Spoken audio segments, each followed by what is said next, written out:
ജനതാദൾ എസിൽ ഭിന്നത. Mathew T തോമസിനെതിരെ K Premnath രംഗത്ത്. വീരേന്ദ്രകുമാർ മടങ്ങി വന്നാൽ സ്ഥാനം നഷ്ടപ്പെടുമെന്ന് മാത്യു ടി തോമസിന് ഭയമെന്ന് കെ പ്രേമനാഥ് പറഞ്ഞു. വിശദാംശങ്ങളുമായി വി കുട്ടൻ ചേരുന്നു. കുട്ടൻ, കഴിഞ്ഞ ദിവസത്തെ മാത്യു ടി തോമസിന്റെ പ്രസ്താവന, അതിനുള്ള മറുപടിയാണോ പ്രേമനാഥ് ഇപ്പോൾ പ്രകടിപ്പിച്ചിരിക്കുന്നത്? ഇക്കാര്യത്തിൽ വലിയ ഭിന്നത പാർട്ടിക്കുള്ളിൽ രൂപപ്പെടുകയാണോ? പ്രതീക്ഷ തീർച്ചയായും ലയനവുമായി ബന്ധപ്പെട്ട് ജനതാദൾ എസിനുള്ളിൽ രണ്ട് വിഭാഗങ്ങൾ ചേരിതിരിഞ്ഞ് ഏറ്റുമുട്ടുന്ന സ്ഥിതിവിശേഷമാണ് ഇപ്പോൾ ഉണ്ടായിരിക്കുന്നത്. ലയനം ആവശ്യമില്ല എന്ന തരത്തിലായിരുന്നു നേരത്തെ മാത്യു ടി തോമസ് അഭിപ്രായം പറഞ്ഞിരുന്നത്.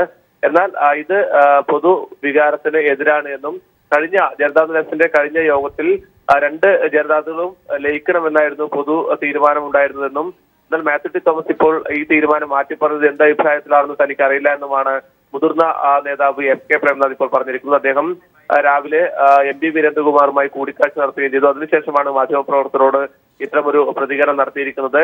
ജനതാദൾ എസും ജനതാദൾ യുവും ഒന്നു ചേരണം അല്ലെങ്കിൽ ലയിക്കണമെന്നാണ് പാർട്ടി പ്രവർത്തകരുടെയും നേതാക്കളെല്ലാം തന്നെ പൊതുവികാരം. ഈ പ്രത്യേക സാഹചര്യത്തിൽ രാജ്യമെങ്ങും ജനതാ പാർട്ടികൾ ശക്തിപ്പെടുന്ന ഒരു സാഹചര്യത്തിൽ, പ്രത്യേകിച്ച് ബീഹാർ ഇലക്ഷന്റെയൊക്കെ പശ്ചാത്തലത്തിൽ കേരളത്തിലും ഇരു ജനതാദളുകളും ലയിച്ച് ഒന്നിച്ച് പോകണമെന്നാണ് പൊതുവിലുള്ള ഒരു വികാരമെന്ന് പ്രേംനാഥ് പറഞ്ഞു. പി വീരേന്ദ്രകുമാറിനെ പോലുള്ള മുതിർന്ന നേതാവ് ലയനത്തിന് ശേഷം ജനതാദൾ എസുമായി അല്ലെങ്കിൽ ജനതാദൾ എസും ജനതാദൾ യുവും ലയിച്ചു ചേർന്നാൽ വീരേന്ദ്രകുമാർക്ക് വരുന്ന പശ്ചാത്തലത്തിൽ തന്റെ സ്ഥാനം നഷ്ടപ്പെടുമോ എന്ന ഭയമായിരിക്കാം മാത്യു ടി തോമസിനുള്ളത് എന്നും പ്രേംനാഥ് പറഞ്ഞു.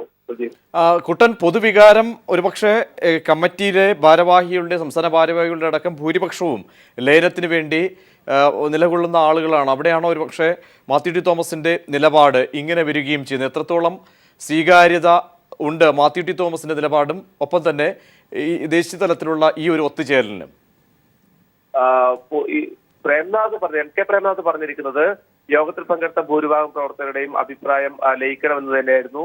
ആ ഘട്ടത്തിൽ മാത്യു ടി തോമസും ഈ ഒരു തീരുമാനത്തോട് യോജിച്ചിരുന്നു. എന്നാൽ ലയന കാര്യങ്ങൾക്ക് തങ്ങൾക്ക് സമ്മതമാണെങ്കിലും കേന്ദ്ര നേതൃത്വത്തിന്റെ തീരുമാനത്തിനനുസരിച്ച് മാത്രമേ മുന്നോട്ട് പോകാൻ കഴിയുള്ളൂ എന്ന ഒരു തീരുമാനമായിരുന്നു അന്ന് മാത്യു ടി തോമസ് എടുത്തിരുന്നത്. ആ യോഗത്തിൽ പങ്കെടുത്ത കൃഷ്ണൻകുട്ടി ഉൾപ്പെടെയുള്ള മുഴുവൻ നേതാക്കളും ഇതിനോട് യോജിക്കുകയും ചെയ്തു. എന്നാൽ വളരെ പെട്ടെന്നാണ് ഇപ്പോൾ മാത്യു ടി തോമസ് തന്റെ പഴയ പ്രസ്താവന തിരുത്തിക്കൊണ്ട് ഇപ്പോൾ രംഗത്തെത്തിയിരിക്കുന്നത്. ഇതിന്റെ കാരണം ഒരുപക്ഷെ തന്റെ സ്ഥാനം പാർട്ടിയിൽ നഷ്ടപ്പെടുമോ എന്ന ഒരു ഭീതി മൂലമായിരിക്കാം മാത്യു ടി തോമസ് ഇത്തരം ഒരു പ്രതികരണത്തിന് തുനിഞ്ഞത് എന്നും പ്രേംനാഥ് പറയുന്നുണ്ട്. ഏതായാലും ഇത് സംബന്ധിച്ച് ജനതാദൾ എസിലെ ഒരു വിഭാഗം ജനതാദൾ യുവിലെ വീരേന്ദ്രകുമാർ ഉൾപ്പെടെയുള്ള നേതാക്കളുമായി ഇത് സംബന്ധിച്ച് ചർച്ച നടത്തിയെന്നാണ് നമുക്ക് അറിയാൻ വേണ്ടി സാധിക്കുന്നത്. ഏതായാലും ഈ പ്രേംനാഥിന്റെ പ്രസ്താവനയ്ക്ക് ശേഷം ഞങ്ങൾ മാത്യു ടി തോമസിനെ ബന്ധപ്പെട്ടിരുന്നു. ഇത് സംബന്ധിച്ച് ഇപ്പോൾ പ്രതികരണത്തിനില്ല എന്നാണ് മാത്യു ടി തോമസ് അറിയിച്ചിരിക്കുന്നത്. സതീഷ്, കടുത്ത ഭിന്നത എന്ന് പറയുമ്പോൾ പരിഹരിക്കാൻ കഴിയുന്ന തരത്തിലാണോ അതോ അതിനപ്പുറത്തേക്കാണോ? പ്രതീക്ഷ, അത് സംബന്ധിച്ച് നമുക്ക് ഇപ്പോഴും വ്യക്തമല്ല. ജനതാദൾ എസിനകത്തുള്ള മറ്റു നേതാക്കളുമായി ബന്ധപ്പെട്ടാൽ മാത്രമേ ഇത്തരമൊരു വിഷയത്തിനകത്ത് കൃത്യമായ ഒരു തീരുമാനം എടുക്കാൻ വേണ്ടി പറ്റുള്ളൂ. കാരണം നമുക്കറിയാം, ആദ്യഘട്ടത്തിൽ ഇത് ഭിന്നിച്ച ഘട്ടത്തിലൊക്കെ പ്രേംനാഥ് വീരേന്ദ്രകുമാറിന്റെ കൂടെ അടിയുറച്ച് നിന്ന ആളായിരുന്നു. അതിനുശേഷമാണ് ചില അഭിപ്രായ വ്യത്യാസങ്ങളെ തുടർന്ന് അദ്ദേഹം മാത്യു ടി തോമസ് പക്ഷത്തേക്ക് പോയത്.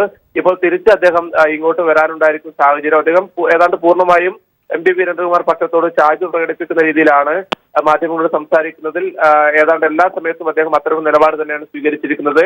മുതിർന്ന നേതാവായ വീരേന്ദ്രകുമാർ അദ്ദേഹവുമായി യോജിച്ചു പോകണമെന്നാണ് തന്റെ വ്യക്തിപരമായ അഭിപ്രായം എന്നടക്കം പ്രേംനാഥ് അഭിപ്രായപ്പെട്ടിട്ടുണ്ട്. ഇത് അദ്ദേഹത്തിന്റെ ഒറ്റപ്പെട്ട അഭിപ്രായമാണോ അല്ലെങ്കിൽ ജനതാദൾ എസിലെ വലിയൊരു വിഭാഗം അദ്ദേഹത്തിന്റെ കൂടെ ഉണ്ടോ എന്നത് സംബന്ധിച്ചൊക്കെ വരും സമയങ്ങളിൽ മാത്രമേ നമുക്ക് അറിയാൻ വേണ്ടി സാധിക്കുകയുള്ളൂ. അപ്പോൾ മാത്രമേ ജനതാദൾ എസിനകത്തുള്ള ഭിന്നത എത്രത്തോളം രൂക്ഷമാണ് എന്ന് നമുക്ക് പറയാൻ വേണ്ടി സാധിക്കുകയുള്ളൂ. പ്രജീഷ്.